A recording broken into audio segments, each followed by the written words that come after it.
आज आपण ऐकणार आहोत देवपूजेतील महत्त्वाचे नियम भाग 2. सर्व दत्त परिवारास साष्टांग प्रणिपात. शुभ प्रभात. दत्त माझा मी दत्ताचा. रचना श्री गुरुदत्त चरणी अर्पण. गुरुचरित्रासारख्या पोथीचे पाने उलटताना लावू नये बोटास कधी थुंकी. गुरुचरित्रासारख्या पोथीचे पाने उलटताना लावू नये बोटाला कधी थुंकी. देवपूजेच्या वेळेस म्हणावे स्तोत्र आपण मोठ्याने. देवपूजेच्या वेळेस म्हणावे स्तोत्र आपण मोठ्याने, पण मंत्र मात्र आपण जपावे मनामध्ये. देवाला नैवेद्य दाखवल्यावर आपण लगेच तो खाऊ नये किंवा इतरांना वाटू नये. देवाला नैवेद्य दाखवल्यावर आपण लगेच तो खाऊ नये किंवा इतरांना वाटू नये, तर राहू द्यावा तो नैवेद्य तसाच थोडा वेळ देवापुढे.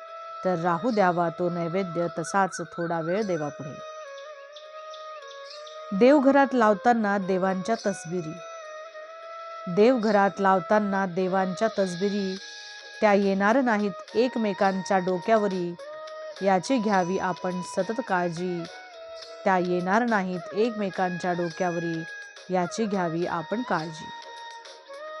आचमन करताना करू नये तोंडाने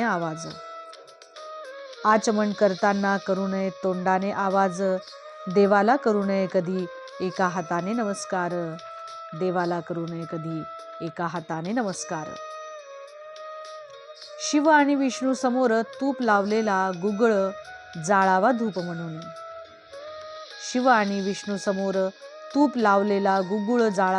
म्हणून. त्या योगे सकल पापांचा होतो मग नाश. देवाची आरती करताना निरांजन नेऊ नये देवाच्या मस्तकाच्या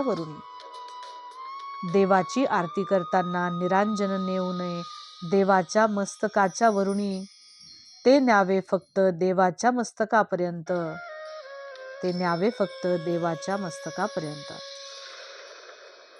कांदा आणि लसणाचा वापर केलेला पदार्थ दाखवू नये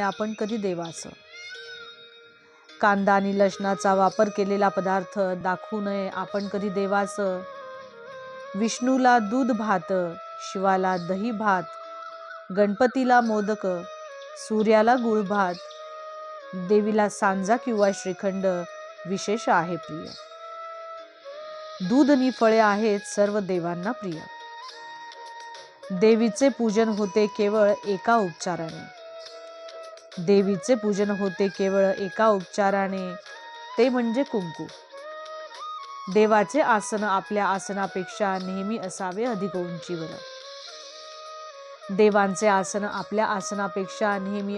अधिक उंचीवर. देवपूजेतील मूर्तीची प्राणप्रतिष्ठा करणे असते अत्यंत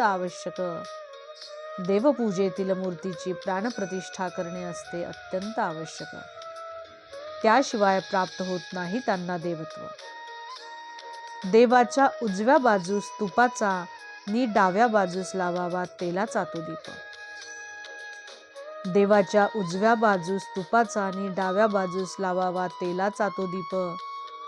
देवाच्या नैवेद्यावर तुलसीपत्र ठेवूनच तो करावा अर्पण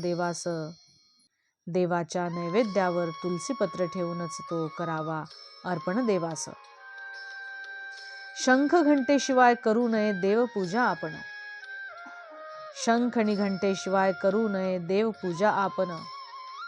शक्य असेल तर करावी देवांची तिन्ही काळ पूजा, पण आजच्या धकाधकीच्या जीवनात किमान ती करावी एकदा तरी.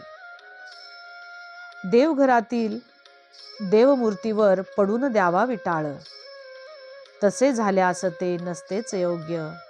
देवघरातील देवमूर्तीवर कधीही पडून द्यावा विटाळ. देवास दाखवताना नैवेद्य आधी देवापुढे काढावा पाण्याचा चौकोन.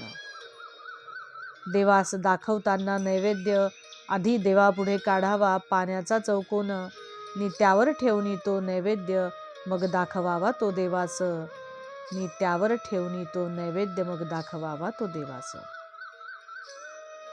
तुलसीपत्र वहावे पालथे करुणी व देठ असावा त्यांचा देवाकडे. दुर्वा वाहताना त्यांची अग्रे असावीत आपल्याकडे.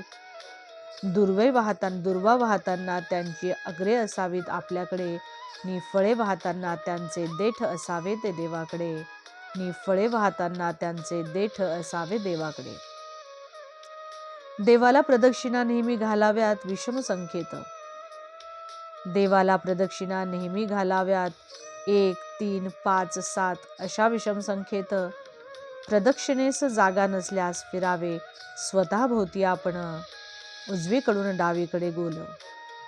प्रदक्षिणेस जागा नसल्यास फिरावे स्वतः भोवती आपण, उजवीकडून डावीकडे गोल.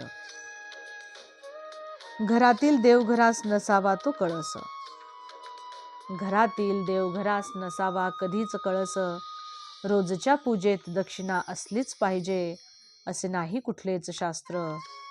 रोजच्या पूजेत दक्षिणा असलीच पाहिजे असे नाही कुठलेच शास्त्र.